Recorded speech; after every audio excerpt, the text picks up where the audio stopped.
तो हरि भक्ति विलास के ऊपर कुछ आरंभिक चर्चा को आगे बढ़ाते हुए, तो हमने पिछली कक्षा में देखा कि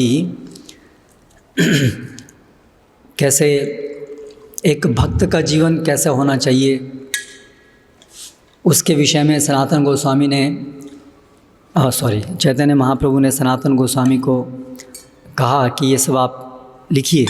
क्या क्या लिखिए? सबसे पहले एक भक्त का जीवन जो है वो आरंभ होता है दीक्षा से, तो गुरु का आश्रय लेने से, वहाँ से शुरू कीजिए। और फिर दीक्षा और उसके उपरांत एक दीक्षित शिष्य के सारे कर्तव्य क्या होने चाहिए, तो ये सब हरि भक्ति विलास में लिखा है।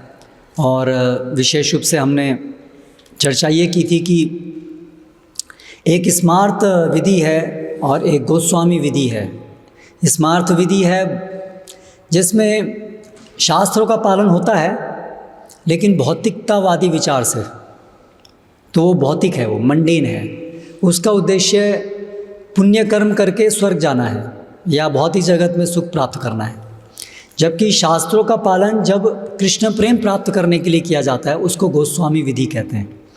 तो इस प्रकार से एक कर्मकांड स्तर है, उसमें भी सदाचार है, उसमें भी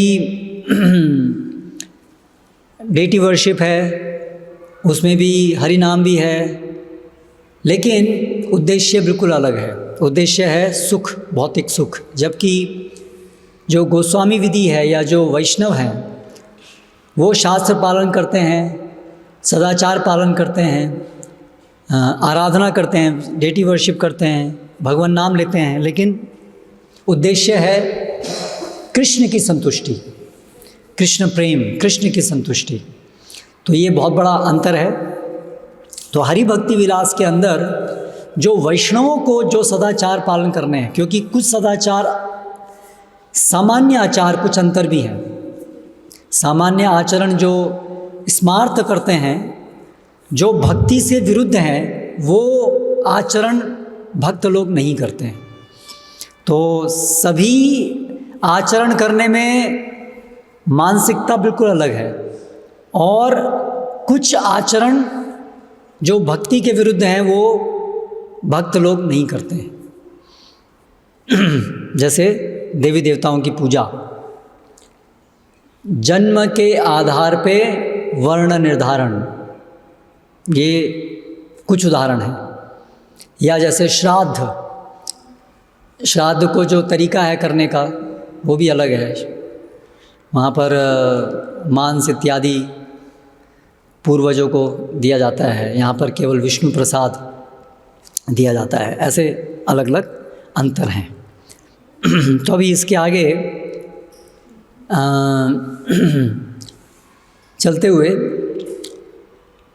तो ये जो हम दीक्षा तक पहुँचते हैं और फिर दीक्षा के बाद क्या क्या कर्तव्य होते हैं, ये सब भक्ति विलास में, हरि भक्ति विलास में बताया है। तो सबसे पहला जो विषय है गुरु पादाश्रय, गुरु का आश्रय लेना। तो ये जो गुरु का आश्रय लेना है, यहाँ तक हम कैसे पहुँचते हैं? तो श्रद्धा जो है वो भक्ति का बीज है।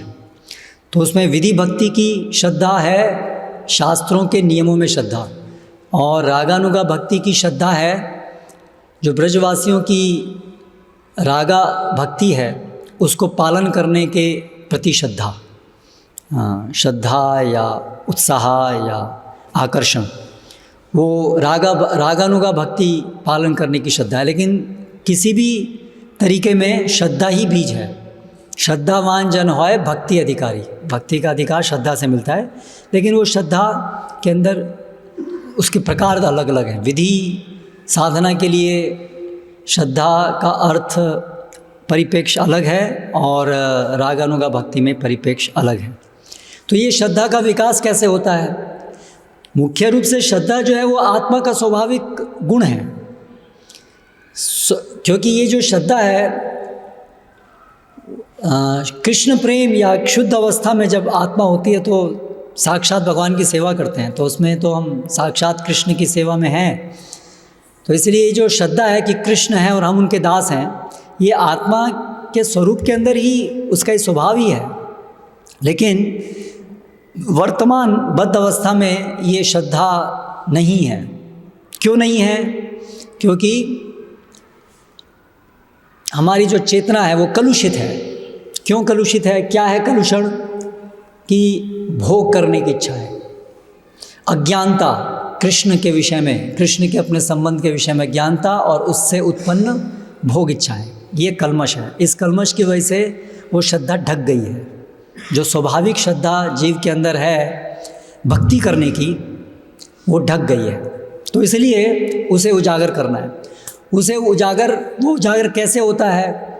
वो उजागर भक्त संग में जाने अनजाने भक्ति सेवा करने से वो उजागर होता है। इसीलिए कड़ी कैसे चलती है? जो भक्त हैं उनके हृदय में भक्ति है और उस भक्ति देवी से प्रेरित होकर के भक्त भ्रमण करते हैं, प्रयास करते हैं अभक्तों को भक्ति के संपर्क में लेके आने का। इसके कारण बद्ध जीव उनके संपर्क में आते हैं।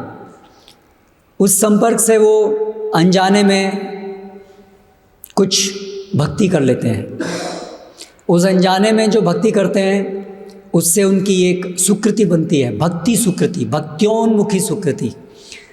एक पुण्य बनता है, पुण्य, विशेष पुण्य जो भक्ति की श्रद्धा को विकसित करता है। तो ये भक्त्योन्मुखी पुण्य बनता है। ये भक्त्योन्मुखी पुण्य बनने से और निरंतर भक्त संग उनको प्राप्त होता है। भक्त्योन्मुखी पुण्य कर्म होने से उनको निरंतर नियमित रूप से भक्त संग प्राप्त होता है और उस भक्त संग में नियमित सुनने से, उनके संग में सुनने से और अलग अलग प्रकार से भक्ति सेवा करने से उनके अंदर ये श्रद्धा विकसित होती है, भक्ति श्रद्धा। तो ये क्रम है। और फिर जब श्रद्धा उत्पन्न हो जाती है तो फिर वो स्वयं अपने आप से भक्त संग करने के लिए ललायित होते हैं। और फिर उस भक्त संग में जो परम भक्त हैं उनको आध्यात्मिक गुरु के रूप में, जो योग्य हैं आध्यात्मिक गुरु का कार्य करने के लिए, उनको स्वीकार करते हैं। तो ये है गुरु पादाश्रय। यहाँ से हरि भक्ति विलास यहाँ से शुरू होता है।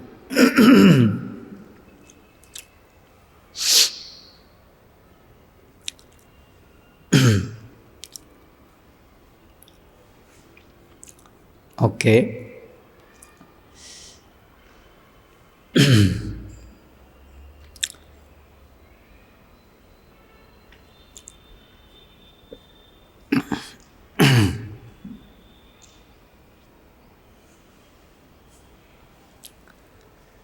तो अभी गुरु की शरणागति हुई। तो गुरु दो प्रकार के हैं, शिक्षा गुरु और दीक्षा गुरु।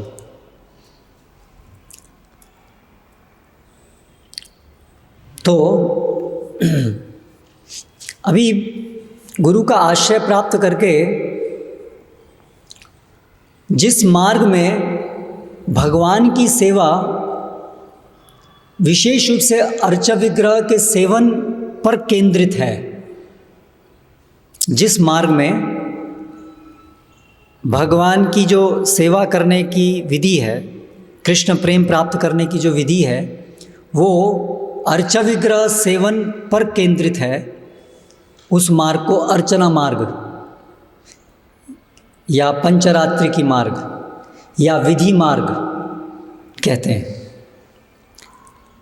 जो विधि भगवत प्रेम प्राप्त करने की भगवान नाम के श्रवण कीर्तन पर केंद्रित है, श्रीमद् भागवतम पर केंद्रित है, उसको भागवत मार्ग कहते हैं। तो इस प्रकार से ये दो मार्ग हैं और ये दोनों मार्ग ऐसा नहीं है कि ये बिल्कुल अलग अलग मार्ग हैं। इसलिए जब रूप गोस्वामी परिभाषा देते हैं भागवत से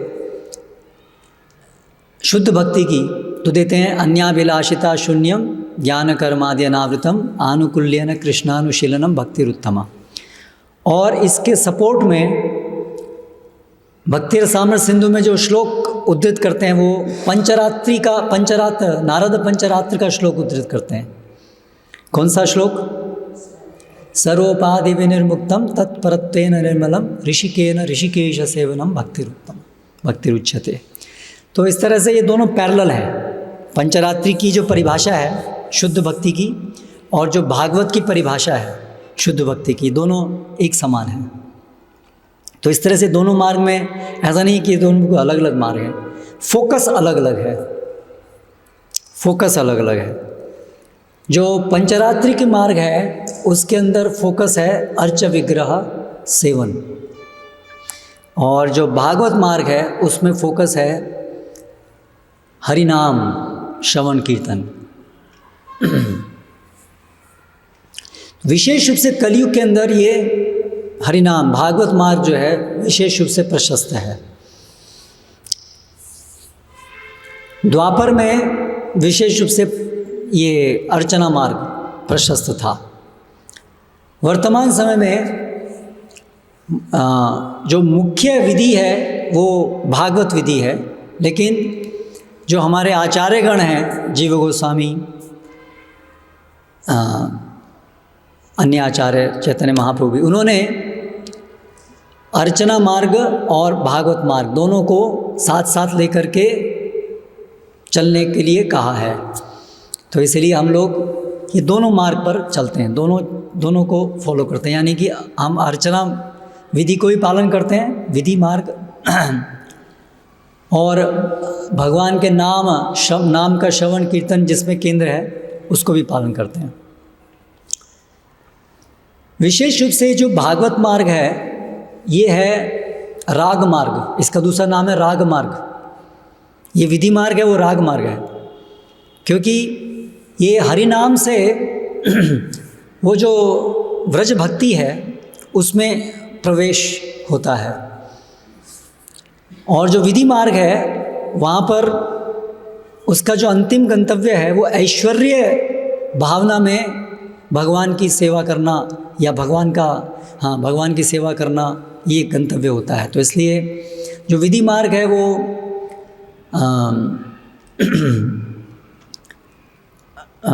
कृष्ण प्रेम की जो अभिव्यक्ति है वहाँ पर वो आदर सम्मान के साथ है, इसलिए वो नारायण, लक्ष्मी नारायण की सेवा तक पहुँचाती है। जो राग मार्ग है वो व्रज के अंदर जो राधा कृष्ण की जिस भावना में सेवा होती है, माधुर्य की प्रधानता जहाँ पर है उस तक ले जाती है। लेकिन जब तक राग यत्र राग अनवाप्तत्वात् प्रवृत्ति रूप जायते, जब तक स्वाभाविक रूप से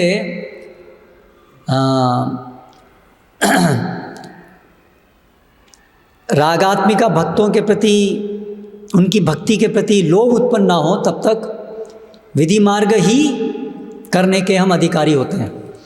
भले ही हमारा जो मार्ग है वो राग मार्ग हो, यानी कि हमें समझ है हमारा कि ये व्रज भक्ति सबसे परम है, तो इस तरह से राग मार्ग में हम हैं, लेकिन उसमें भी पहला जो चरण है वो तो विधि भक्ति ही होता है।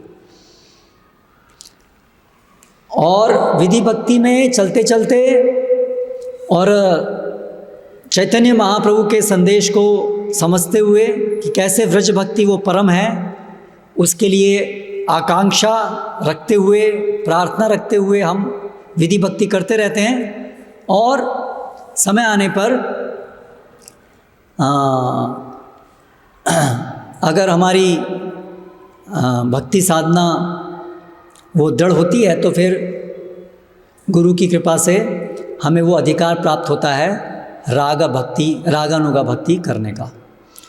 तो इसलिए हम रागा मार्ग के अंदर हैं, लेकिन आरंभिक समय तो विधि भक्ति का ही है।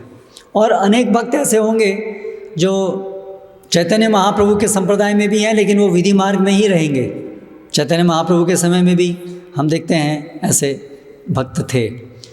तो वो भी कृष्ण प्रेम, भगवत प्रेम तक ही ले जाता है, लेकिन उसका एक प्रकार अलग है, वो नारायण सेवा तक है।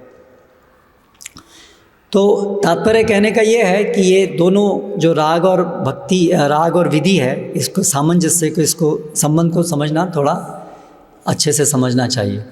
तो अभी हम यहाँ पर जो चर्चा कर रहे हैं, हरि भक्ति विलास में चर्चा है, वो विधि मार्ग की चर्चा है, अर्चना मार्ग की चर्चा है। इसके अंदर अर्च विग्रह सेवा और मंत्र जप, जो गुरु से हमें मंत्र प्राप्त होता है, उस मंत्र का जप और अर्चना करना, ये मुख्य है। इसके अंदर भी हरि नाम लेना है, स्मरण करना, वो सब गतिविधियाँ इसमें भी हैं, ऐसा नहीं कि नहीं है, लेकिन उसमें जो सेंट्रल है, सेंट्रल पॉइंट है, वो है अर्चना, भगवान, अर्च विग्रह सेवन और मंत्र, जो गुरु से हमको मंत्र प्राप्त होते हैं वो। जबकि भागवत मार्ग के अंदर फोकस है महामंत्र। तो दोनों में एक अंतर है। जो महामंत्र है वो हमें ब्रज भक्ति का प्रवेश कराता है, और महामंत्र के लिए दीक्षा उपचार पुराश्चर्य विधि अपेक्षा ना करे। महामंत्र वास्तव में उसके लिए दीक्षा की जरूरत भी नहीं है।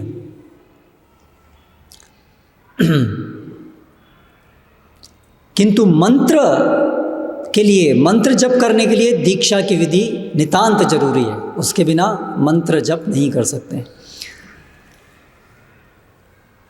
मंत्र और हरि नाम में क्या अंतर है? महामंत्र, भगवान नाम और मंत्र में क्या अंतर है?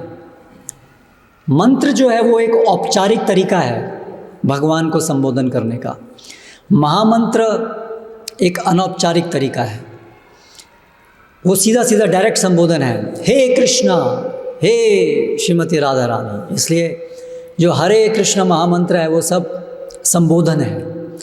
तो संस्कृत में एक संबोधन विभक्ति होती है, सातवीं विभक्ति, संबोधन विभक्ति है ना।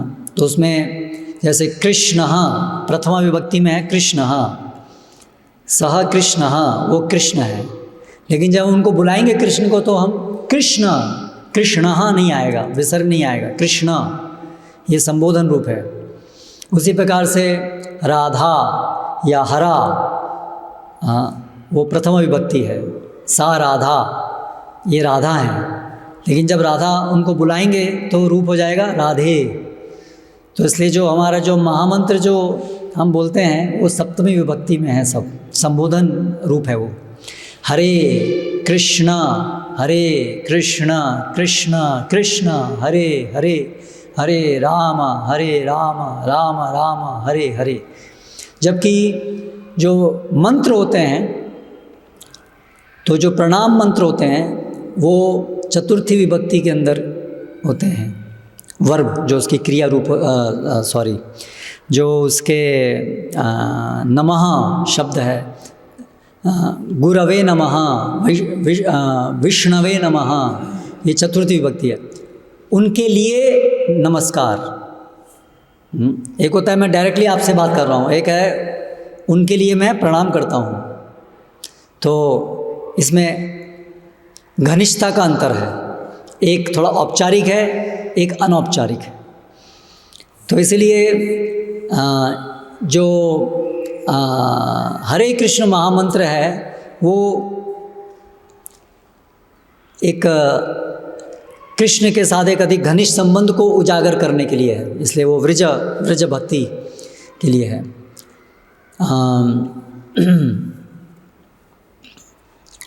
जो मंत्र होते हैं उसके अंदर कुछ बीज शब्द होते हैं और फिर अंत में स्वाहा या नमः ऐसा एंडिंग होता है। तो जो हमें पंचरात्रि के मंत्र मिलते हैं तो ये इस प्रकार के उनके रूप होता है। तो हमें 6 पंचरात्रि के मंत्र मिलते हैं और एक ब्रह्म गायत्री। तो वो 6 में से 3 प्रणाम मंत्र हैं, है ना, और 3 गायत्री हैं। तो इसके अंदर जो गायत्री होते हैं उसमें बीज शब्द होता है और स्वाहा होता है, प्रणाम मंत्र में नमः होता है। तो ये उसका रूप होता है। उसके अंदर भी भगवान नाम होता है। हर मंत्र का जो सबसे जो प्राण हैं मंत्र के वो भगवान नाम ही हैं, लेकिन भगवान नाम के साथ में अलग और भी शब्द लगते हैं जिससे कि एक सेंटेंस बनता है। जैसे गुरवे नमः, गुरु के लिए नमस्कार, एक सेंटेंस बना। लेकिन जो महामंत्र है वो एक संबोधन है, हे कृष्ण, हे श्रीमती राधा। तो इस तरह से ये मंत्र में और हरि नाम में अंतर है। तो पंचरात्रि की विधि के अंदर हमें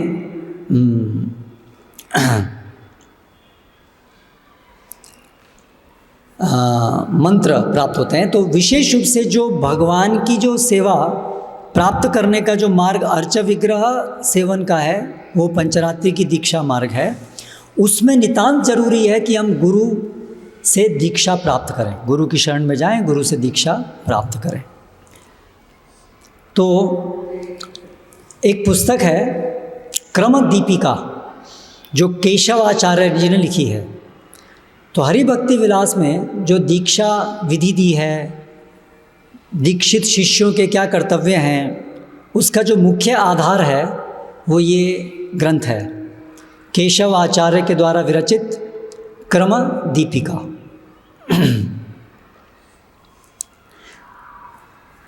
तो दीक्षा की नितांत आवश्यकता को पहले बताया गया है। विना दीक्षाम ही पूजायाम ना अधिकारो अस्ति करहिचित। बिना दीक्षा के पूजायाम, पूजा में न अधिकारो अस्ति करहिचित, किसी का अधिकार नहीं है। इसलिए बहुत से लोग सीधा वृंदावन में जाते हैं, लोई बाजार से विग्रह ले आते हैं, है ना, और फिर पूजा करना शुरू कर देते हैं। तो ये शास्त्र विरुद्ध है, क्योंकि जो अर्चना का मार्ग है उसका ये विधान है, विना दीक्षाम ही पूजायाम ना अधिकारो अस्ति करहिचित। जब तक दीक्षा नहीं है तब तक किसी को भी अधिकार नहीं है। और दीक्षा के अंदर भी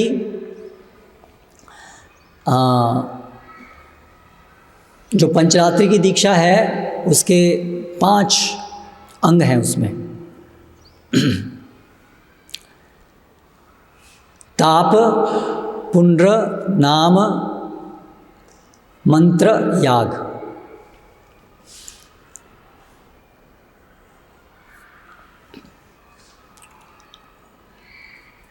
तो उसमें ताप मतलब ये संसार निरर्थक है, ये समझना, भोग करने की वृत्ति छूटना, और ऊर्ध्व हम भगवान के दास हैं इसमें विश्वास होना, और फिर गुरु की शरण में जाना और गुरु के द्वारा शरणागत होना। और शरणागति के लक्षण के रूप में गुरु के द्वारा हमें दिव्य ज्ञान प्रदान किया जाना, जिसमें वो हमारी आइडेंटिटी ये है कृष्णदास, तुम्हारा नाम कृष्णदास, हमें जो नाम मिलता है तो वो नाम है। और साथ साथ गुरु की शरण में अपराध रहित होकर के नाम कैसे लिया जाए वो गुरु हमें सिखाते हैं। तो इसलिए दीक्षा के समय में उसको फॉर्मली करते हैं, लेकिन अर्थ यह है कि दीक्षा से पहले गुरु के द्वारा या गुरु के शिष्यों जो उनके प्रतिनिधित्व कर रहे हैं उनके द्वारा शिक्षा होनी चाहिए कि अपराध कौन कौन से हैं, इन अपराधों को नहीं करना है, जिससे कि शुद्ध नाम ले सके। तो इसलिए हरि नाम दीक्षा के अंदर ये होता है, 3 भाग उसके अंदर होते हैं, 5 के 3 भाग हरि नाम पहली दीक्षा में होते हैं। तो हम सब लोग ये दीक्षा विधि में हैं तो हमें अच्छे समझ में आना चाहिए कि दीक्षा विधि क्या है, इसलिए हम हरि भक्ति विलास में से पढ़ रहे हैं। तो ये तैयारी होनी चाहिए। इसलिए ऐसा नहीं है कि कोई भी आता है, हम आते हैं उसको दीक्षा देते हैं। कई जगह ऐसा होता है ना, सीधा सम्मेलन होता है, भीड़ लगती है, लोग आते हैं, जिसको भी दीक्षा लेनी है मंच पे आ जाइए, सीधा दीक्षा। ये विधि शास्त्र के विरुद्ध है। शास्त्र में बताया गया है 1 साल तक गुरु को शिष्य का परीक्षण करना है, 1 साल तक, और शिष्य को भी गुरु का परीक्षण करना है। इसलिए 1 साल का समय है शास्त्र के अनुसार। दीक्षा ऑन द स्पॉट दीक्षा, ये शास्त्र विरुद्ध है, क्योंकि जो परीक्षण किए बिना गुरु दीक्षा देता है या शिष्य दीक्षा लेता है वो नरकगामी होता है। अगर गलत गुरु से या गुरु ने गलत शिष्य को दीक्षा दे दी तो वो बड़ा पाप बनता है। तो इसलिए बहुत इसमें सावधानी रखने की ज़रूरत है।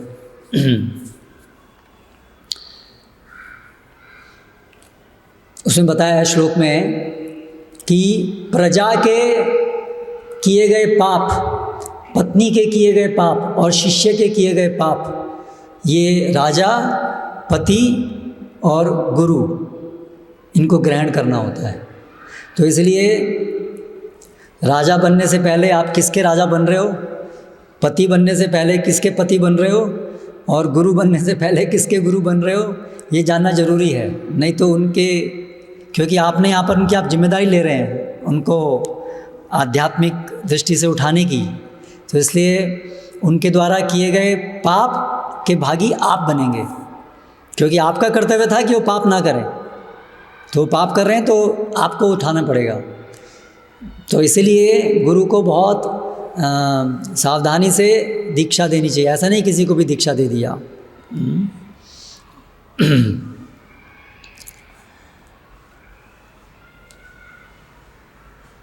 फिर उसके उपरांत मंत्र दीक्षा। तो जो पंचरात्रि की मंत्र हैं, वैदिक मंत्र होते हैं और पंचरात्रि के मंत्र होते हैं। तो वैदिक विधि एक और विधि है, वैदिक विधि, जिसमें संस्कारों के द्वारा सूक्ष्म शरीर और स्थूल शरीर को शुद्धि करते करते धीरे धीरे आत्मा का शोधन होता है। इसमें मुख्य रूप से अपने धर्म का आचरण, सामान्य धर्म, वर्णाश्रम धर्म के आचरण के द्वारा धीरे धीरे जीव की शुद्धि होती है। ये वैदिक मार्ग है। तो एक तरीके से 3 हो गए, वैदिक, पंचरात्रिक और भागवत। तो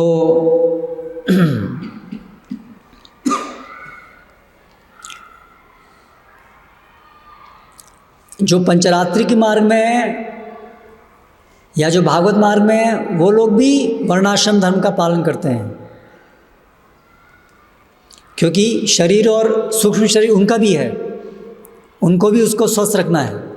तो इसलिए कॉमनैलिटी है, समानताएं हैं तीनों में। ऐसा नहीं है तीनों बिल्कुल अलग अलग हैं, तीनों में समानताएं हैं, लेकिन उसमें फोकस अलग अलग है और कुछ डिटेल्स में भेद है। तो हमें उनकी समानता को भी समझना चाहिए और भेद को भी समझना चाहिए। नहीं तो क्या होता है कि हम सोचते हैं हम तो पंचरात्रि के मार्ग में, हमें वर्णाश्रम से कोई लेना देना नहीं है, या तो हम भेद को नहीं समझते हैं, तो हम जन्मजात, जन्मगत जो वर्णाश्रम हैं उसको ही सोचते हैं कि ये, हाँ, यही हमें पालन करना चाहिए। तो इसलिए पार्थक्य भी समझना चाहिए और समानता भी समझनी चाहिए।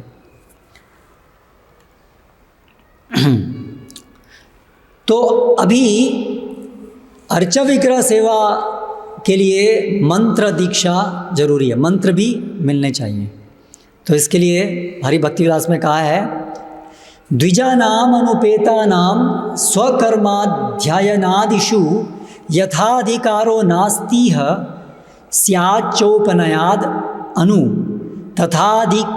तथात्र दीक्षितानाम तु मंत्रदेवार्चनादिषु नाधिकारो अस्ति अतः कुर्यात् आत्मानं शिव संस्तुतम।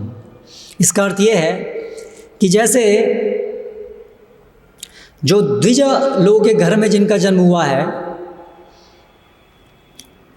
वो अपने स्वकर्म करने के लिए अनधिकारी हैं जब तक उपनयन संस्कार नहीं होता है। अपने उपनयन संस्कार के बाद वो वैदिक कर्म करने के लिए अधिकारी बनते हैं। तो जो वैदिक मार्ग है उसमें अगर कोई ब्राह्मण क्षत्रिय वैश्य इन कुलों में जन्म लेता है तो ऐसा नहीं है कि वो जो वैदिक कर्म हैं, अनुष्ठान हैं, उनको करने के लिए तुरंत तैयार हो जाता है। उसको प्रशिक्षण की ज़रूरत है जन्म के बाद, और प्रशिक्षण के बाद वो गुण अर्जित करने की ज़रूरत है। और जब गुरु देखते हैं कि इसके अंदर वो गुण मिले हैं, प्राप्त हुए हैं, अर्जित हुए हैं, तब फिर वो उसको दीक्षित करते हैं, उपनयन संस्कार। और उपनयन संस्कार के बाद में फिर वो शास्त्र पढ़ने के लिए तैयार होता है, और फिर उसके बाद अन्य अनुष्ठान करने के लिए फिर विवाह होता है। फिर विवाह के बाद अलग अलग वैदिक अनुष्ठान करने के लिए योग्य बनता है। तो हर एक चीज़ के लिए अधिकार चाहिए। तो ऐसा नहीं है कि बिना उपनयन संस्कार के वो जो वैदिक कर्म है उसको करने का अधिकारी नहीं बनता है। केवल जन्म लेने से, उन परिवारों में जन्म लेने मात्र से वो उन वैदिक कर्मों को करने का अधिकारी नहीं बनता है। तो उसी प्रकार से तथा अत्र अदीक्षिता नाम, पंचरात्रि की मार्ग में जिनकी दीक्षा नहीं हुई है, जिनको मंत्र दीक्षा नहीं हुई है जिनकी, उनको मंत्र जप करने में, देवार्चना भगवान की अर्चना करने में और मंत्र का जप करने में न अधिकारो अस्ति, उसका अधिकार नहीं है। इसलिए चाहिए कि पहले आप दीक्षित होइए। तो अगेन वही पॉइंट है कि अर्च विग्रह, जब तक मंत्र दीक्षा हमें प्राप्त नहीं हो तब तक अर्च विग्रह सेवा करना अपराध इसलिए है, ये प्रमाण है उसके। तो इसलिए प्रभुपाद और हमारे सभी वैष्णव उसमें दीक्षा, मंत्र दीक्षा के बाद ही अर्च विग्रह पूजा कर सकते हैं। और ये दीक्षा लेना बहुत ज़रूरी है। पंचरात्रि की मार्ग में दीक्षा लेना बहुत ज़रूरी है। बिना दीक्षा के व्यक्ति पशुवत रहता है। उसके बिना क्या उपाय है? वैदिक मार्ग है, या तो पंचरात्रि है तो भागवत है। तो वैदिक मार्ग तो अभी वैसे ही अवरुद्ध है, वर्णाश्रम टूट चुका है, इसलिए उसके द्वारा प्रगति तो वैसे ही नहीं होनी है। तो अभी रह गया भागवत मार्ग और पंचरात्रि के मार्ग। भागवत मार्ग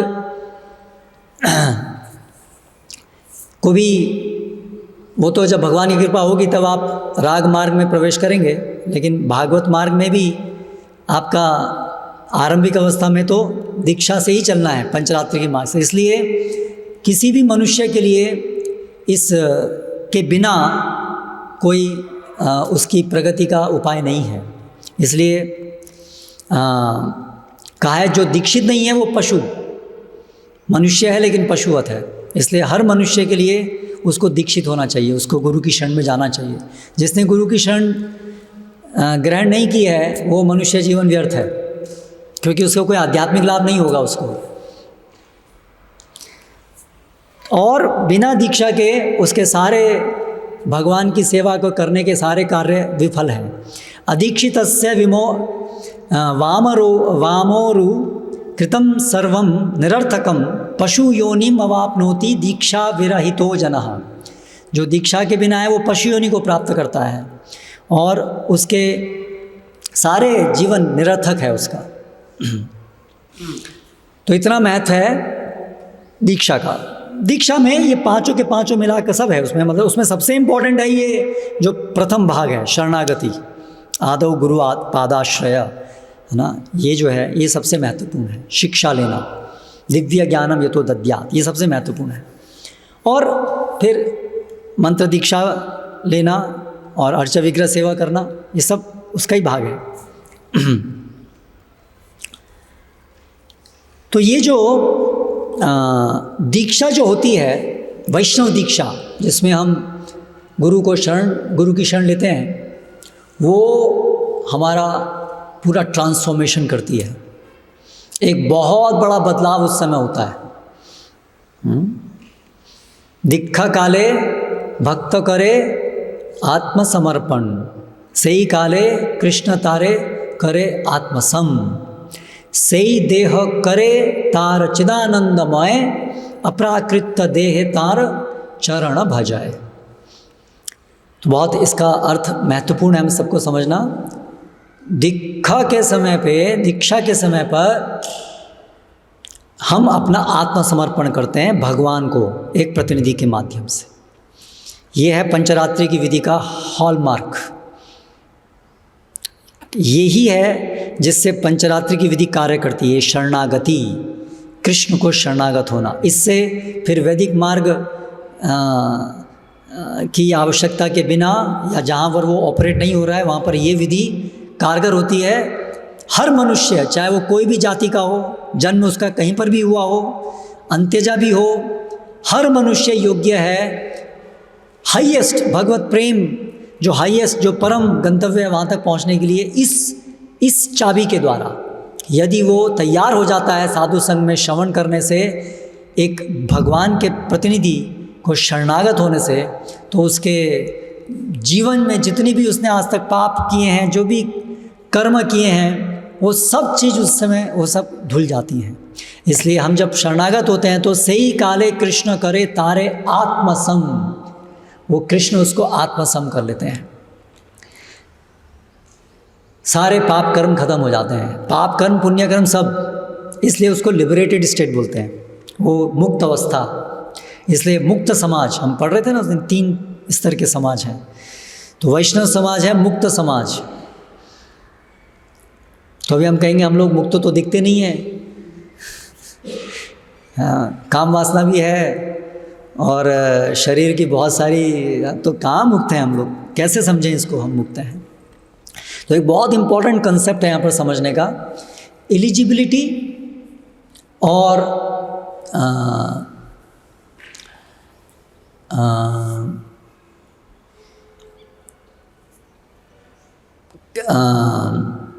रेडीनेस टू परफॉर्म, यानी कि एक चीज़ के लिए करने के लिए एक सामान्य अधिकार प्राप्त होना, और दूसरा है उस चीज़ को करने के लिए योग्य गुण अर्जित करना।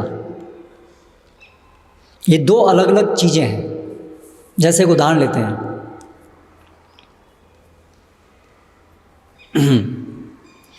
हर मनुष्य भगवत प्रेम प्राप्त करने का अधिकारी है।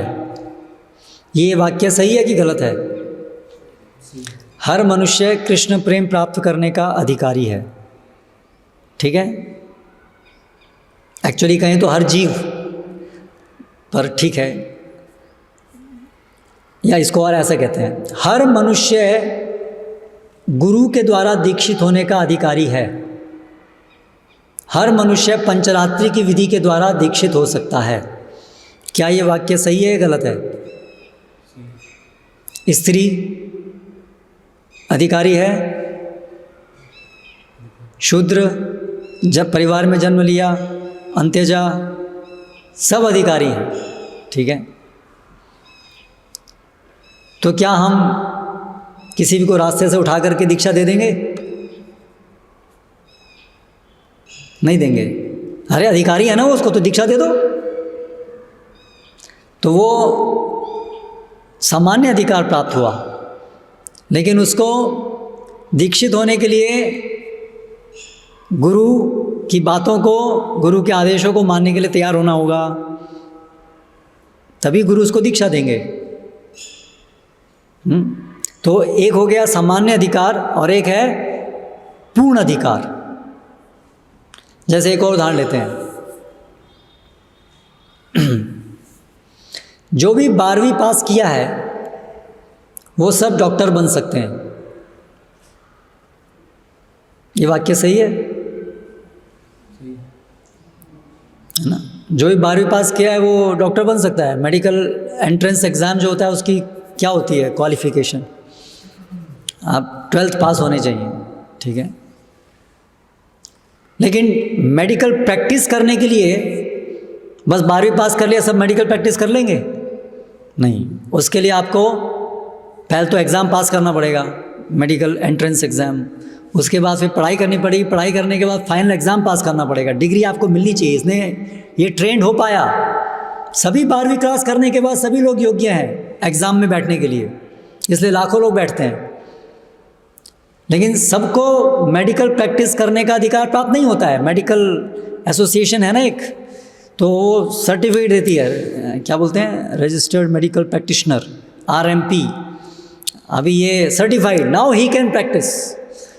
क्यों? क्योंकि ये सभी लोग योग्य थे, इसमें से इसने पूर्ण योग्यता प्राप्त की है, ये ट्रेंड हो पाया है और फिर सर्टिफिकेट देते हैं, नाउ इज ट्रेंड। तो इसी प्रकार से एक सामान्य अधिकार है और एक है उस ट्रेनिंग को प्राप्त करके पूर्ण रूप से उसका अधिकारी बनना। तो हम जो है दीक्षा के समय में now we are liberated in general sense, liberated होने की अभी अधिकार प्राप्त है हमको, लेकिन पूर्ण रूप से लिबरेटेड होने के लिए अभी हमें ट्रेंड होना पड़ेगा और फिर पूर्ण रूप से लिबरेटेड होंगे। तो इसलिए ये जो स्टेटमेंट है कि दीक्षा काले शिष्य करे आत्मसमर्पण, से ही काले कृष्ण करे तारे आत्मसम। कृष्ण ने हमको आत्मसम कर लिया है, यानी कि शरणागत होते ही, शरणागत होने के कारण अभी हम योग्य हो गए हैं तीनों गुणों से बाहर जाने के लिए। लेकिन तीनों गुणों से पूर्ण रूप से बाहर जाने के लिए अभी हमें साधना भक्ति करनी होगी। जब भाव भक्ति के स्तर पे पहुंचेंगे तब यथार्थ रूप में तीनों गुणों को लांघेंगे। तो इसलिए ये कन्फ्यूजन नहीं होना चाहिए, ठीक है।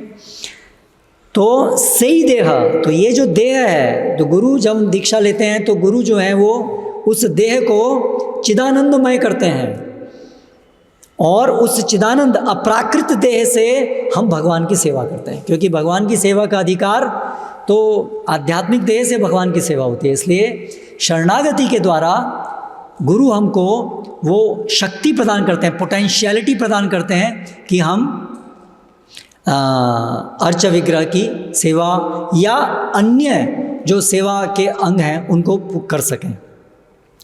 इसलिए जो ये जो वैष्णव दीक्षा विधि है, पंचरात्रि की दीक्षा विधि है, उसके बारे में क्या कहा गया है, यथा कांचनताम याति कांस्यम रस विधानतः तथा दीक्षा विधानेन द्विजत्वम जायते नृणाम। ये जो है इससे हमें क्या प्राप्त होता है, द्विजत्वम प्राप्त होता है। द्विजत्वम का अर्थ है कि हमारा जो निम्न जाति का कल्मश था वो सब खत्म हो जाता है। जो जाति में जो जन्म जो हमें मिलता है ना, हमें कौन से कुल में जन्म, हमारे किस घर में जन्म हुआ, वो हमारे कर्म फल के आधार पे होता है। इसलिए पाप योनि ये शब्द आया है भगवत गीता में, करेक्ट। कौन सा श्लोक है, मां में पार्थ विपाशित्य ये भी स्युः पाप योनयः स्त्रियो वैश्या सता शूद्रास ते पियांति पराम गतिम। तो ये पाप योनि मतलब पाप करने के कारण ये जन्म मिलता है, इस ऐसे परिवार में या ऐसे लिंग में जन्म मिलता है। ये इंगित करता है कि कुछ पाप हमने किया है। तो जो उच्च वर्ण है, विशेष रूप से जो ब्राह्मण जन्म है एक उस परिवार में, जो वास्तव में जहाँ पर ब्राह्मण पिता हैं, वो इंगित करता है कि वो शुद्ध है। तो वैदिक विधि से स्वकर्म करते करते करते करते और वैदिक कर्मों को करते करते धीरे धीरे अनेक जन्मों के बाद व्यक्ति इस निम्न योनि के जो परिणाम, जो कर्म फल के कारण जो निम्न योनि मिला, उस कल्मश से शुद्ध होते होते कई जन्मों के बाद उसको फिर ये जाति कल्मश खत्म होता है और फिर वो ब्राह्मण के परिवार में जन्म ले पाता है और फिर ब्राह्मण के ट्रेंड होकर के, ब्राह्मण के कार्यों में ट्रेंड होकर के, है ना, फिर द्विज का कार्य कर पाता है, वेदों के पढ़ कर के शास्त्रज्ञ बन पाता है और फिर पूरी तरह शुद्ध होकर फिर बाद में वैष्णव बन पाता है, फिर भगवान को शरणागत हो पाता है और फिर भगवत प्रेम प्राप्त करता है। ये क्रमिक विकास है, ठीक है। लेकिन ये जो पंचरात्रि की मार्ग है, ये लिफ्ट है, लिफ्ट। इसमें वो जाति कल्मश को कई कई जन्मों तक स्वकर्म करते करते शुद्ध करने की जरूरत नहीं है और आज वो संभव नहीं है। लेकिन पंचरात्रि के मार्ग में जो शरणागत होने को तैयार होता है और गुरु उसको स्वीकार कर लेते हैं, उससे उसका सारा जाति का कल्मश कर्मफल धुल जाते हैं। इसलिए द्विजत्वम जायते नृणाम, इसलिए उसको द्विजत्वम प्राप्त होता है। अब उसका अर्थ ये नहीं है कि वो तुरंत ब्राह्मण का कार्य करने के लिए तैयार हो गया। इस बात को बहुत महत्वपूर्ण तरीके से हमको समझना चाहिए, इसी में कन्फ्यूजन होता है, जो हमने क्लास में भी उस दिन एड्रेस किया था। उसको अभी सामान्य योग्यता प्राप्त हुई है कि वो ब्राह्मण तक का कार्य भी कर सकता है, क्योंकि अभी वो वैष्णव है तो ब्राह्मण तक का कार्य भी आराम से कर सकता है, लेकिन उसको भी ट्रेन तो होना पड़ेगा ब्राह्मण का कार्य करने के लिए, है ना। उसको वो गुण पूर्ण रूप से अर्जित करने पड़ेंगे, उसके अंदर सामान्य एलिजिबिलिटी आ गई है। इसलिए एक बहुत अच्छा श्लोक है, शुचि ही सद्भक्ति दीप्ताग्नि दग्ध दुर्जाति कल्मषः शपाकोपि बुधै श्लाघ्यो न वेदज्ञोपि नास्तिकः। अर्थ है इसका, शुचि ही जो शुद्ध हो गया है, सद्भक्ति दीप्ताग्नि ही कैसे शुद्ध हो गया है, भक्ति की अग्नि से, जिसके दग्ध दुर्जाति कल्मषः, जिसके दुर्जाति के कल्मश भक्ति से दग्ध हो गए हैं, भस्म हो गए हैं, वो अभी जो शुचि हो गया है ना। शपाकोपि, भले ही उसका जन्मश दुर्जाति एक कुत्ता खाने वाले परिवार में ही क्यों ना हुआ हो, यानी इतना बड़ा कल्मश था उसका, लेकिन भक्ति से वो शुद्ध हो गया है। तो जो बुद्धिमान है वो उसकी प्रशंसा करते हैं, जबकि एक वेदज्ञ जो वेदों को पढ़ा है, षटकर्म निपुणो विपुणो मंत्र तंत्र विशारद, है ना, ये सब श्लोक, अगर वो नास्तिक है तो भर्सनीय है। तो ये इतनी महानता है भगवान को शरणागत होने की, गुरु को शरणागत होने की, तो इसलिए वो द्विजत्वम उसको मिलता है। अभी वो योग्य है ब्राह्मण का कार्य भी करने के, लेकिन उसको ब्राह्मण का कार्य संपन्न करने के लिए एक्चुअली और प्रशिक्षण की ज़रूरत है। फिर प्रशिक्षण अगर वो ले पाता है और गुरु देखते हैं कि यस ये प्रशिक्षित हो गया, तब वो उसको अधिकार प्रदान करते हैं मंत्र, तब वो उसको प्रदान करते हैं अर्च विग्रह सेवन का। तो इसलिए उसको फिर सेकंड इनिशिएशन में इसलिए रखा गया है कि सेकंड इनिशिएशन में जो ब्राह्मण की तरह से ट्रेंड हो पाए, वो गुण अर्जित कर पाए, उनको फिर गुरु जो हैं वो निर्धारित करते हैं कि आप जो हैं अभी ये ब्राह्मण का कार्य कीजिए। और जरूरी नहीं है सब लोग ब्राह्मण का ही कार्य करेंगे, सभी वैष्णव ब्राह्मण का ही कार्य करेंगे, नहीं, है ना। तो ऐसा जरूरी नहीं है कि ब्राह्मण का कार्य, ब्राह्मण के गुण अर्जित करने से ही हम भगवान की सेवा कर सकते हैं, नहीं। ब्राह्मण, क्षत्रिय, वैश्य, शूद्र, ये चारों के चारों प्रकार से हम भगवान की सेवा कर सकते हैं, और चारों के चारों प्रकार से भगवान की सेवा करके भगवत धाम जा सकते हैं, कृष्ण प्रेम प्राप्त कर सकते हैं, है ना। तो सबसे बड़ी जो चीज़ है वो है वैष्णव होना, वहाँ से आप भगवत धाम कृष्ण प्रेम प्राप्त कर सकते हैं। उसके बाद आप ब्राह्मण की तरह से कार्य करें कि आप शूद्र की तरह से कार्य करें, वो महत्वपूर्ण नहीं है, इन दैट सेंस कि समाज को चलाने में चारों प्रकार के लोगों की ज़रूरत है, और चारों प्रकार से भगवान की भक्ति होनी चाहिए। चारों प्रकार से भक्ति करने से समाज चलेगा। तो इसीलिए अभी जो हम कह रहे हैं कि वर्णाश्रम स्थापित करना, तो वैष्णव समुदायों के अंदर सभी वैष्णव हैं, सभी अभी महान, सभी तीनों गुणों से अतीत हैं पोटेंशियली, अभी सभी भक्ति करते करते कृष्ण प्रेम प्राप्त करेंगे, लेकिन इस भौतिक जगत के अंदर के जो कार्य हैं उनको भगवान की सेवा में लगाने के लिए अपने स्वभाव के अनुसार वो ट्रेंड होंगे। तो जो जिस ट्रेनिंग को स्वीकार कर पा रहा है उसके अनुसार उसका वर्ण निर्धारित होगा, ब्राह्मण, क्षत्रिय, वैश्य, शूद्र, और वो उस वर्ण का कार्य करते हुए आगे बढ़ेगा। इसलिए ब्राह्मणत्व तो प्राप्त हुआ, एक ब्राह्मण के घर में जैसे जन्म हुआ है वैसा उसके बाद ट्रेनिंग की ज़रूरत है, और ट्रेनिंग को ले पाया। ब्राह्मण परिवार में जन्म हो गया लेकिन ट्रेनिंग नहीं ले पाया, बच्चा जो है खेल कूद में लगा रहा, उसका दिमाग है ही नहीं ब्राह्मणों के गुणों को अर्जित करने में, तो फिर उसको अधिकार नहीं प्राप्त होगा यज्ञ करने का, अर्च विग्रह सेवन का, भले ही वो ब्राह्मण परिवार में क्यों ना जन्म लिया हो। तो उसी प्रकार से हमने अगर दीक्षा ली है तो, लेकिन अगर हम ब्राह्मण के गुण हमारे में नहीं है तो कोई बात नहीं, इसमें कोई जो वैदिक मार्ग है उसमें बड़ा महत्वपूर्ण चीज़ है, लेकिन जो पंचरात्रि की मार्ग है उसमें जो सबसे महत्वपूर्ण चीज़ है वो है वैष्णविज्म, भगवान को शरणागत होना। फिर ये गौण है, इसलिए जो लोग हट करते हैं हमें ब्राह्मण दीक्षा चाहिए, तो गुरु महाराज बोलते हैं ये मूर्ख लोग हैं, है ना। ये अपने को डिग्रेड कर रहे हैं। जो मुख्य दीक्षा है, जो मुख्य जो वो है कि हम शरणागत हुए, that's it. Now it's not so important कि आप ब्राह्मण का ही काम करना है, में ये करना है। वो ठीक है, जो भी आप गुण अर्जित कर पा रहे हैं इस भौतिक जगत के अंदर कार्य करने के लिए, उस प्रकार से आप कर सकते हैं। और मंत्र दीक्षा सबकी हो सकती है, ये पंचरात्रि की मंत्र दीक्षा, और सभी लोग अर्चा विग्रह सेवन कर सकते हैं अपने अपने घरों में। भगवान की यहाँ पर मतलब जो भगवान, जो भी वैष्णव है, सबको अर्च विग्रह सेवन का अधिकार है, अगर वो भक्ति में आगे बढ़ते हैं तो इसलिए सेकंड इनिशिएशन अलग से रखा गया है। इसलिए जो फार्म कम्युनिटीज़ हैं वहाँ पर तो सभी को, जो भी भक्ति में सुदृढ़ हैं, उन सबको पंचरात्रि की दीक्षा मंत्र दिए आते हैं, चाहे भले ही वो अर्च विग्रह सेवन नहीं कर रहे हैं तो भी। लेकिन इस्कॉन के अंदर एक सामान्य प्रैक्टिस शहरों में अभी तक ये है, जो प्रभुपाद जी ने जिस प्रकार से स्टेबल की है, कि यहाँ पर पंचरात्रि की मंत्र भी हैं और साथ में ब्रह्म गायत्री भी है। जो ब्रह्म गायत्री है वो केवल उनके लिए है जो ब्राह्मण है, स्वभाव से जो ब्राह्मण है। इसलिए शहरों में अगर जो ब्राह्मण नहीं है उनको वर्तमान समय में अभी ये मंत्र, पंचरात्रि की मंत्र भी नहीं है, लेकिन दिए जा सकते हैं, दैट इज़ पॉसिबल। ठीक है, तो अभी यहाँ पर समाप्त करते हैं, बाकी और अगली बार में देखेंगे। हरे कृष्ण कृष्ण कृष्ण हरे हरे, हरे राम राम राम हरे। कोई प्रश्न है किसी का?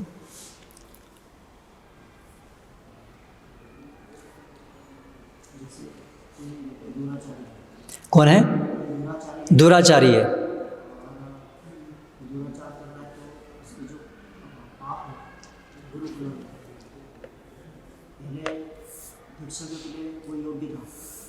दीक्षा के पहले वो योग्य था किस चीज़ के लिए? दीक्षा प्राप्त करने के लिए। पथभ्रष्ट हो गया।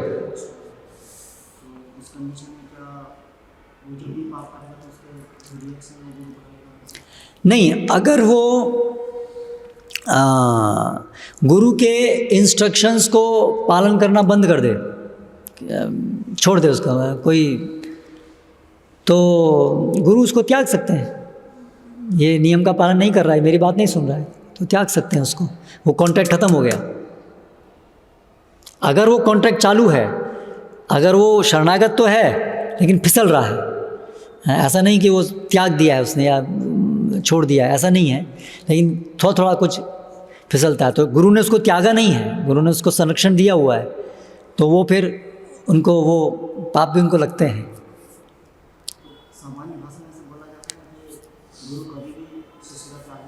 नहीं, गुरु शिष्य का त्याग नहीं करते हैं, इन द सेंस भाई शिष्य जो है थोड़ा सा फिसल गया या माया उसको थोड़ी पकड़ गई, तो ऐसा नहीं कि गुरु उसको भाग यहाँ से।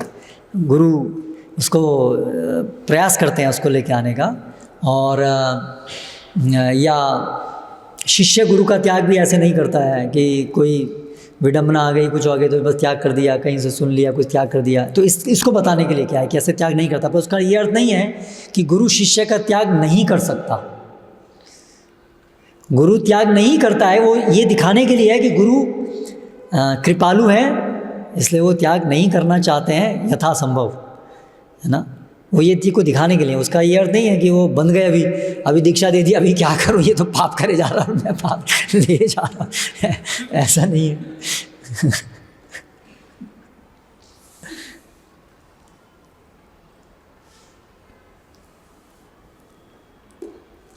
तो आप जो नाम और मंत्र का अंतर है, ये मैं अपना एक्सप्लेन कर सकता हूँ और एक्सप्लेन करना है विस्तार।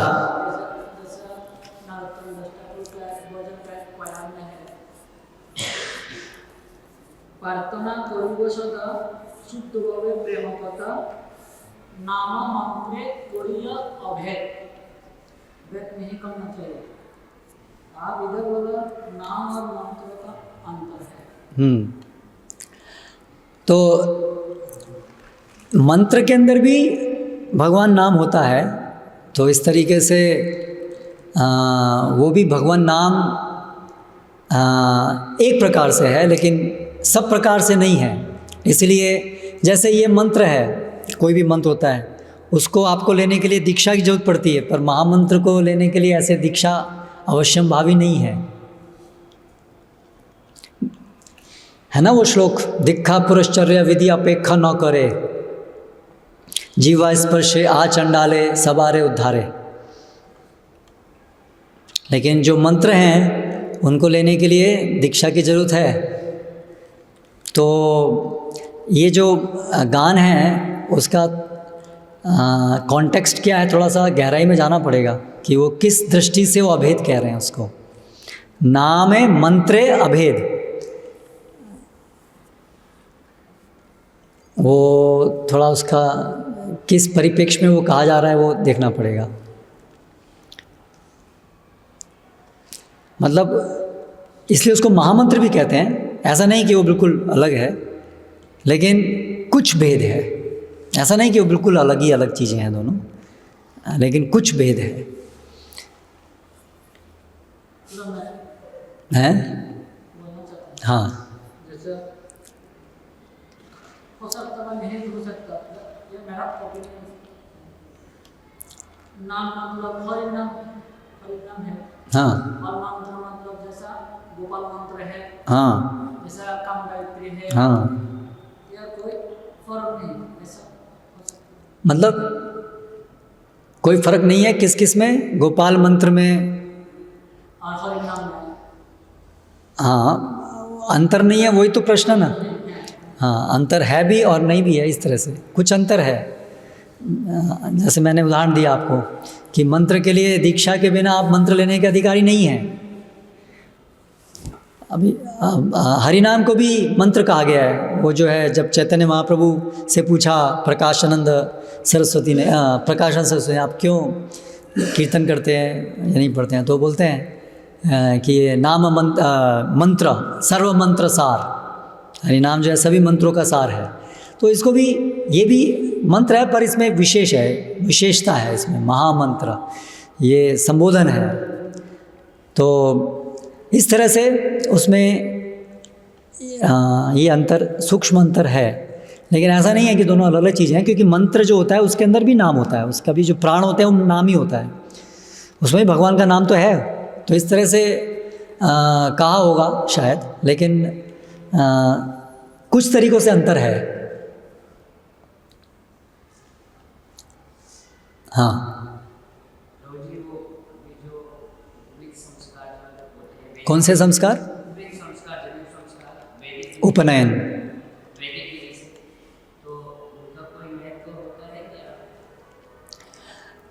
अभी वो जो संस्कार हैं, इसलिए उनके अंदर शक्ति जो है विशेष रूप से प्राप्त होगी जब पंचरात्रि की विधि शरणागत होंगे, तब शक्ति प्राप्त होगी उन संस्कारों को भी करने की। ये भक्तिनाथ सरस्वती महाराज ने बताया। तो इसलिए पहले हरिनाम दीक्षा हो, तब फिर ये संस्कार करने के लिए भी शक्ति प्राप्त होगी, समाज पूरा उस प्रकार से उदित हो पाएगा। क्योंकि जो वैदिक संस्कार हैं उनके अंदर वो लीनिएज के अंदर शुद्धता चाहिए, रिचुअल प्यूरिटी चाहिए, जन्म की प्यूरिटी, गर्भदान संस्कार, सभी संस्कार ढंग से पालन हो रहे हो तब उसके अंदर वो शक्ति रहती है उन संस्कारों के अंदर। लेकिन वो नहीं है, तो इसलिए उतना बल नहीं है उनके अंदर, उतनी शक्ति नहीं है जितनी होनी चाहिए नाम के लिए भी। और वैसे भी जो आजकल तो करने वाले उसे नाम के लिए करते हैं, वैसे भी तो उनकी श्रद्धा भी नहीं है उसमें, तो फिर कहाँ से उसमें शक्ति होगी। श्रद्धाहीनम दत्तम हुतम दत्तम, श्रद्धा के बिना कोई भी दान दिया जाता है, कोई भी यज्ञ किया जाता है, उसका फल नहीं मिलता है, ये शास्त्र का वचन है। तो आजकल तो संस्कार करते हैं श्रद्धा के बिना करते हैं, तो वैसे भी उसका फल बहुत कम। श्रद्धा से भी किया जाए तो भी, क्योंकि वो जो संस्कार सारे के सारे नहीं है, सदाचार नहीं है, तो उसका परिणाम और भी कम होता है।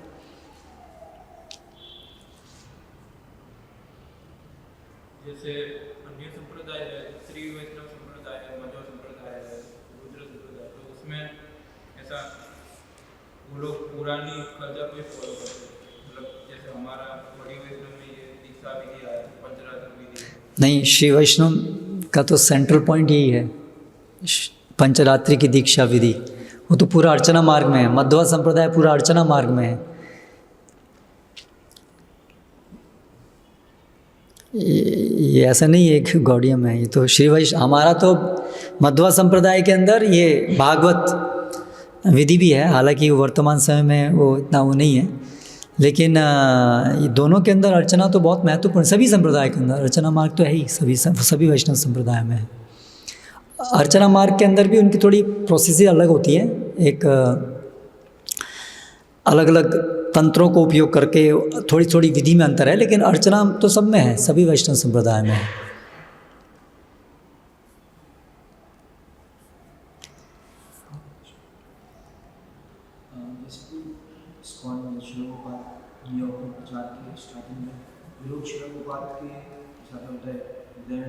भक्ति देवी उससे इंस्पायर होके जो भक्ति कर रहे थे, तो क्या ये कारण है कि प्रभुपाद का इतना जो इम्पैक्ट था कि बहुत फास्टली वो विधि साधना भक्ति से राग भक्ति में जा सकते हैं, ऐसी स्थिति भी हो सकती है किसी शुद्ध भक्त के संपर्क से? हाँ, शुद्ध भक्त के संपर्क से तो विधि क्या, बिना विधि के भी आप कृष्ण प्रेम प्राप्त कर सकते हैं। क्या है वो, कृपा सिद्धि शुद्ध भक्त के संसर्ग से। लेकिन वो किसको, वो कृपा के ऊपर है, और वो कृपा किसको प्राप्त होती है, जो अपराध रहित होते हैं, विधान भी मतलब साधना भक्ति भी नहीं कर रहे हैं लेकिन अपराध रहित हैं, वो एक स्पेशल कॉम्बिनेशन है, उनके अंदर कोई अपराध वृत्ति नहीं है, तो वो कृपा प्राप्त करके शुद्ध प्रेम प्राप्त करते हैं। लेकिन सामान्य विधि तो यही है। तो यस, शुद्ध भक्त की आप जितनी आप उनको स्वीकार करेंगे उतनी तेजी से आपकी प्रगति होगी। पेस उसके ऊपर डिपेंड करता है, आप कितना अपने को अप्लाई करते हैं उस पर। प्रश्न था, ऐसा हो सकता है कि वहाँ पर दिसम इस्कॉन में जो किसी भी परिवार से, किसी भी बैकग्राउंड से आया है, हाँ, अगर उसमें योग्यता है तो ब्राह्मण दीक्षा, हाँ, ब्राह्मण की कार्य कर सकता है, हाँ, वहाँ पर ऐसा नहीं। हाँ, तो यस, तो वही बात है कि जो ये शास्त्रों के जो नियम है उसको प्रैक्टिकली अप्लाई करने का साहस वहाँ पर भी ये है। लेकिन ये जो है यस्य लक्षण प्रोक्तम या कांचनताम याति, ये सब श्लोक वो भी स्वीकार करते हैं, लेकिन इसको एप्लीकेशन में लाना तो वो मुश्किल है ना, क्योंकि उसमें इतनी उसके लिए समझ और लड़ाई झगड़ा, मतलब उसके लिए पूरा तैयार होना पड़ेगा। तो वो भक्तियान सरस्वती माँ ने किया कि ये केवल शास्त्रों में है और शास्त्रों का व्यवहारिक रूप है, इसको व्यवहार में लाना है। तो इसलिए उन्होंने कहा ये उपनयन संस्कार, नहीं तो बिना उसके भी भाई भक्ति कर रहे हैं तो हाँ ठीक है, भक्ति करते रहो ठीक है, लेकिन ये ऐसे नहीं कि ये जो श्लोक दिया है ना, क्या श्लोक है वो, यन्नामधेयं श्रवणानुकीर्तनात् यत् प्रवृणात् यत् स्मरणात् अपि क्वचित् स्वादोपि सद्य सवनाय कल्पते कुतः पुनस् भवतानुदर्शनम। तो सवनाय कल्पते, वो यज्ञ करने के लिए योग्य हो जाता है। अभी शास्त्रों में क्या है, भागवतम में क्या है, लेकिन फिर यज्ञ कौन कर रहा है? फिर जो किसी भी परिवार में, अन्य परिवार में जन्म लिया है, वो यज्ञ करने तक हम उसको क्वालिफाइड करा पा रहे हैं? हम उसको कर रहे हैं? क्यों नहीं कर रहे हैं? तो ये श्लोक का एप्लीकेशन कहाँ हो रहा है फिर?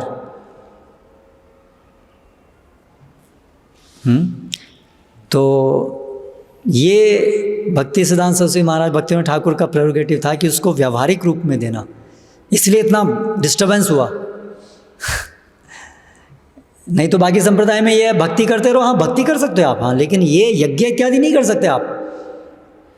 तो फिर इसका मतलब वो भक्ति करने से वो पूरी तरह से शुद्ध नहीं हुए।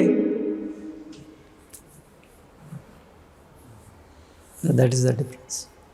तो वो स्वीकार कर रहे हैं सैद्धांतिक रूप से, लेकिन व्यवहारिक रूप से पालन करने में कई समस्या है, इसलिए वो व्यवहारिक रूप से भी नहीं, समस्याएं केवल नहीं है, उनकी वो समझ भी, हाँ, जो वर्तमान समय में है उनकी वो श्रद्धा उसमें नहीं है, उन वचनों में उस प्रकार से कि yes really it can happen. एक प्रश्न और था, जैसे जो जिस परिवार में जन्म लिया है, कहीं ना कहीं कुछ ना कुछ तो गुण उसके जन्म से मिलते हैं। हाँ, तो ऐसा कि ब्रह्मचारी आश्रम में जो भक्त आए हैं उनका हम पूर्व देखें कि कौन ब्राह्मण परिवार से है, कौन वैश्य है, कौन क्षत्रिय, कौन और जो ब्राह्मण परिवार से हैं उनको ही हम ब्राह्मण दीक्षा के लिए इनकरेज करें, तो हो सकता हो कि वो जो डिपार्टमेंट है अधिक स्टेबल हो जाएगा, क्योंकि ऑलरेडी वो ब्राह्मण परिवार से थे। तो ऐसा अगर ऐसा किया जाए तो इसमें कुछ समस्या हो। इसलिए प्रभुपाद जी ने बोला ना, हम वो पढ़ रहे थे, टेक एवरीवन एज रास्कल।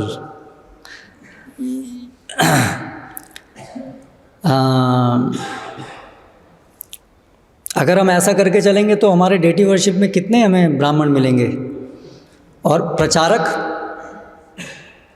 केवल अर्चा विग्रह ही तो केवल ब्राह्मण नहीं, ब्राह्मण से भी ज़्यादा जो 3 स्तर के ब्राह्मण हैं उसमें से एक है जो अग्नि में फूंकता है, दूसरा है जो शंख में, और तीसरा है जो कान में। तो सबसे ज़्यादा जो इसमें उच्च स्तर पे वो कौन सा है? जो कान में फूंकता है। तो प्रचारक जो है इज़ द टॉप मोस्ट। तो अगर केवल ब्राह्मणों को ही हमें ब्राह्मणिकल कार्य करने हैं, ठीक है, तो इस्कॉन जो भी आज प्रचार हुआ वो क्या हो पाता? शुरुआत ही नहीं होती, क्योंकि प्रभुपाद भी ब्राह्मण नहीं है, भक्तिनाथ सरस्वती महाराज नहीं है, भक्तिनाथ ठाकुर नहीं है, ठीक है, तो वहीं से ही शुरुआत नहीं होती, ठीक है। फिर प्रभुपाद जी पाश्चात्य जगत में गए, वहाँ कोई ब्राह्मण नहीं है, तो वहाँ किसी को प्रचारक नहीं बनना चाहिए था। तो प्रचारक कहाँ बनते? और प्रचारक नहीं बनते तो ये प्रचार कैसे होता? तो इसलिए प्रभुपाद कहते हैं this is now at emergency time where we have to by using this principle. जो ब्राह्मण जिनका जन्म ब्राह्मण में है वो तो सोए हुए हैं या बहुत कम है, और वो सब बिगड़े हुए हैं, सभी लोग बिगड़े हैं, मतलब कि वो नहीं, सभी लोग हैं। तो अभी क्या है, जो तैयार है आ जाओ, whoever is ready to take up the training, train them, है ना, क्योंकि कोई तैयार नहीं है ट्रेनिंग के लिए, ठीक है, ट्रेनिंग के लिए सॉरी, कोई तैयार नहीं है, कोई प्रैक्टिस नहीं कर रहा है, सब डाउन हो गया है, सब खत्म हो गया है ना। और इतनी बड़ी आवश्यकता है, पूरे संसार का पूरा खराब हाल है।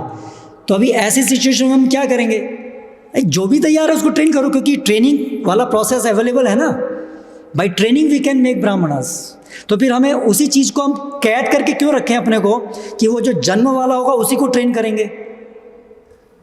जब आग लग रही है, ठीक है, तो जहाँ से भी पानी मिले, जहाँ से भी मिले वहाँ से लेकर के डालना पड़ेगा, है ना।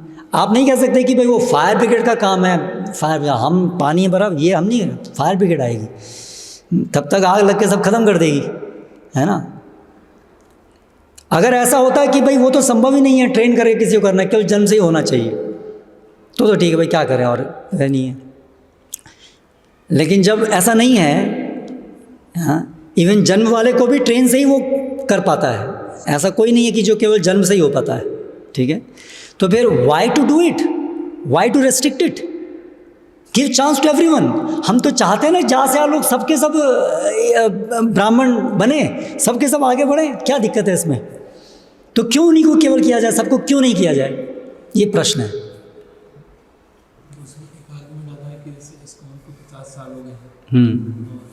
लेकिन 50 साल हुए तो वहाँ वो करते तो 50 साल क्या, वो स्टार्टिंग नहीं होता, ठीक है। ऐसे बहुत सारे भक्तों को ब्राह्मण दीक्षा दी गई और आज उनकी स्थिति देखते हैं, वो मतलब चंडाल से नीचे का कार्य कर रहे हैं। और जो ब्राह्मण जो दीक्षित हैं वो सब बढ़िया कर रहे हैं, जिनका जन्म ब्राह्मण परिवार में वो सब बढ़िया कर रहे हैं, ये स्टैटिस्टिक्स है हमारे पास।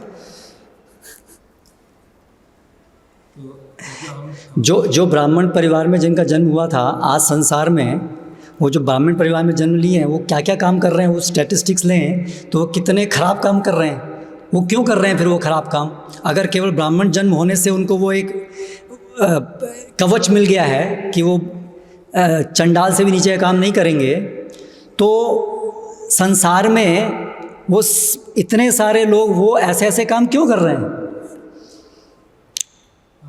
जो जातिगत ब्राह्मण है वो तो अपना नियमित कार्य कर रहे हैं, पर क्या क्यों कर रहे हैं? आपका आर्ग्यूमेंट तो यही है ना कि जो जातिगत है उसके अंदर कुछ स्पेशलिटी है, करेक्ट? तो वो जो स्पेशलिटी, तो फिर वहाँ क्यों नहीं वो काम कर रही है? वहाँ पे स्पेशलिटी नहीं है, लेकिन फिर इस विधि में भी स्पेशलिटी नहीं, क्योंकि यहाँ ब्राह्मण दीक्षित होकर कुछ समय के बाद वो नीचे गिर जाते हैं और ऐसे कार्य करते हैं एकदम, जो एक अभक्त भी नहीं करता है, वो एक भक्त ब्राह्मण दीक्षित करता है। हाँ, फिर ये प्रोसेस, अभी ये प्रोसेस को करके अगर इसमें पोटेंशियलिटी नहीं है तो फिर आज जो भी हम सब लोग हैं वो कैसे फिर आज ये सब काम कर पा रहे हैं? कितने लोग कर रहे हैं और कितने लोग गिर रहे हैं, एक तो वो देखना पड़ेगा। ठीक है, तो गिर रहे हैं, थोड़े बहुत गिर रहे हैं। लड़ाई होती है तो लड़ाई में कुछ लोग हार भी आते हैं, पर ऐसा तो नहीं है कि विधि काम ही नहीं कर रही है। विधि काम नहीं कर रही है तो हम आज कैसे यहाँ उपस्थित हैं? तो ये तो गलत कंक्लूजन है ना कि विधि यहाँ भी काम नहीं कर रही है, इतने लोग गिर रहे हैं। अरे बच कितने लोग रहे हैं, आगे बढ़ कितने लोग रहे हैं, तो वो देखना पड़ेगा ना। हम केवल गिरने वालों गिन रहे हैं, इतने गिर गए इतने गिर, लेकिन उसके सामने बच कितने सारे हैं, वो तो बहुत बड़ी संख्या है। तो एक तो वो गलती है। दूसरी गलती है शास्त्र क्या कह रहे हैं? मान लीजिए 5 लोग को दीक्षा दिया, 5 लोग नहीं पालन कर पाए, उससे प्रोसेस तो खराब नहीं हो गया? प्रोसेस तो सही है, वो अप्लाई नहीं कर पा रहे, इसकी प्रॉब्लम है, ना कि प्रोसेस की प्रॉब्लम है। तो वो तो शास्त्र में जो है वो तो सत्य है ही। तो हमें शास्त्र में श्रद्धा करते ही है ना, जो शास्त्र में जो वचन वो सत्य है। अगर कोई एक आदमी नहीं कर पाया उसके बेस पर हम नहीं कह सकते कि ये विधि खराब है। करेक्ट। जैसे हम देखते हैं कि शास्त्र में कहा है कि जो भी जॉब ब्राह्मण अगर कर रहा है तो उसको हम शूद्र की कैटेगरी में फिर ले आते हैं, तो जॉब करना है किसी के अंदर में। तो आज वर्तमान में हम देखते हैं बहुत सारे ब्राह्मण हैं IAS ऑफिसर या इस प्रकार या अलग भी कोई कंपनी में बड़े पद पे जैसे, और वहाँ में उनको सरकार की तरफ से कुछ जैसे मिल रहा है। तो वही अगर हम देखें तो जैसे द्रोणाचार्य है, एक राजा के यहाँ पे, वहाँ पर भी वो जीविकोपार्जन ले रहे हैं। तो क्या अंतर है इसमें, मतलब कुछ अंतर है? हम इनको ब्राह्मण मान रहे हैं तो यहाँ पर ये जो हम उनको शूद्र की कैटेगरी में ले आ रहे हैं। नहीं, जो भी ब्राह्मण होते हैं उनका गुरुकुल होता है, वो कोई ऐसा नहीं है कि कोई राजा से वेतन प्राप्त करते हैं। वो उनके शिष्य होते हैं, वो कुछ भिक्षा मांग के लेके आते हैं, जो मिला उसमें संतुष्ट रहते हैं। वो कोई वेतन भोगी नहीं होते हैं ब्राह्मण। प्रजा तो है ही ना, उनकी प्रजा में तो रहेंगे ना। वो ब्राह्मण ऑपरेट कहाँ करेंगे, रहेंगे तो उसी के अंदर ना, लेकिन उनको जीविकोपार्जन का तरीका अलग है ना, वो वेतन भोगी नहीं होते हैं। जैसे हम महाभारत में सुनते हैं कि द्रोणाचार्य जो है तो वहाँ से दुर्योधन उनके माध्यम से वो सब ले रहे थे। नहीं, वो अलग चीज़ नहीं, वो अलग चीज़ है। वो ये चीज़ है कि वो अपने को इंटरनली उसका ऋणी मान रहे थे कि मैं जो है ये मैं इसलिए मैं गलत, जो भी है ये गलत है, लेकिन मैं इसको बोलूँगा नहीं। तो वो उनकी गलती थी।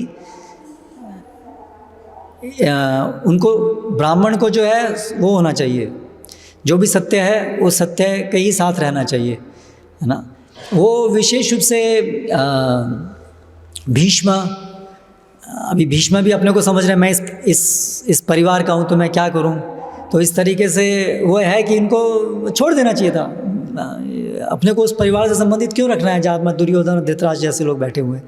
तो वो उनकी वीकनेस बताई गई है, लेकिन ऐसा नहीं है कि वो वेतन भोगी थे, नॉट इन दैट सेंस। पर उनके अंदर से था कि मैं इसी राज्य में हूँ, मैं इनसे संबंधित हूँ, मैं इनका खा रहा हूँ। इनका खा रहा हूँ इन द सेंस ये मेरे अपने हैं, मैं इनके भाग हूँ ना इस राज्य का, तो मैं इनके विरुद्ध कैसे बोलूँ, कैसे अपने को कट करूँ इनसे। तो वो उनकी वीकनेस वहाँ बताई गई है, और वो वीकनेस है। लेकिन वो एग्जैक्टली वो तो वेतन नहीं ले रहे थे, और वो भी उसको भी गलत बताया गया है वीकनेस को। तो इसलिए वो जिस अनुपात में भी वो कर रहे थे वो भी गलत थी। और अभी ये तो पूरी वेतन भोग हो गया इसमें तो। और वो दूसरी बात है कि वो शास्त्र अध्ययन, शास्त्र के काम कर रहे हैं। जो IAS या जो भी जॉब कर रहे हैं, वो किसी कंपनी में काम कर रहे हैं, तो वो तो काम भी पूरा टेक्नोलॉजी वाला काम कर रहे हैं। तो वो तो शूद्र का काम है ना, वैसे भी एक्चुअली वो शूद्र का भी नहीं, अंत्यजा का काम है वो। तो इस दृष्टि से भी वो ब्राह्मणोचित नहीं है।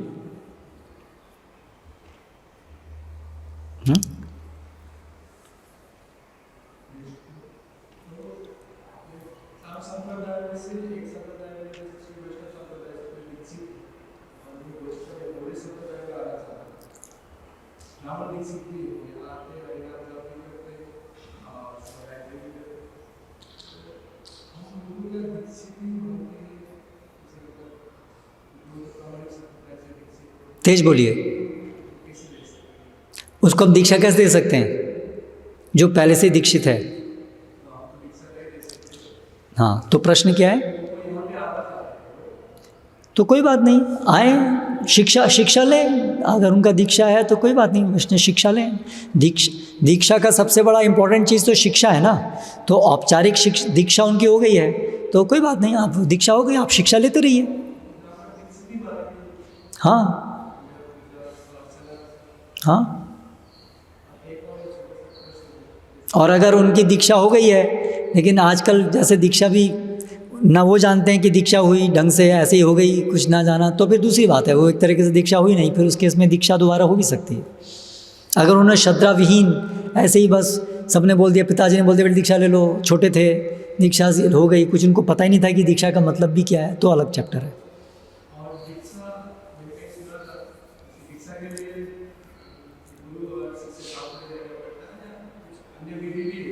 साथ में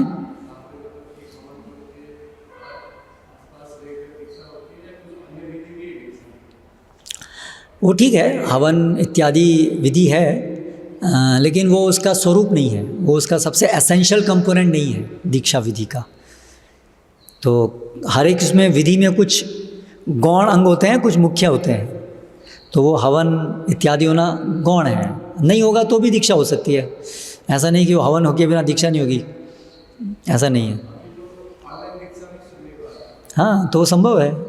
हाँ, क्यों नहीं संभव है? प्रभुपाद के टाइम में प्रभुपाद पत्र में दिखते थे, क्योंकि वो उसका एसेंस जो है वो वहाँ पालन हो रहा है, गौण एलिमेंट पालन नहीं हो रहे हैं। ओके, श्री प्रभुपाद की जय।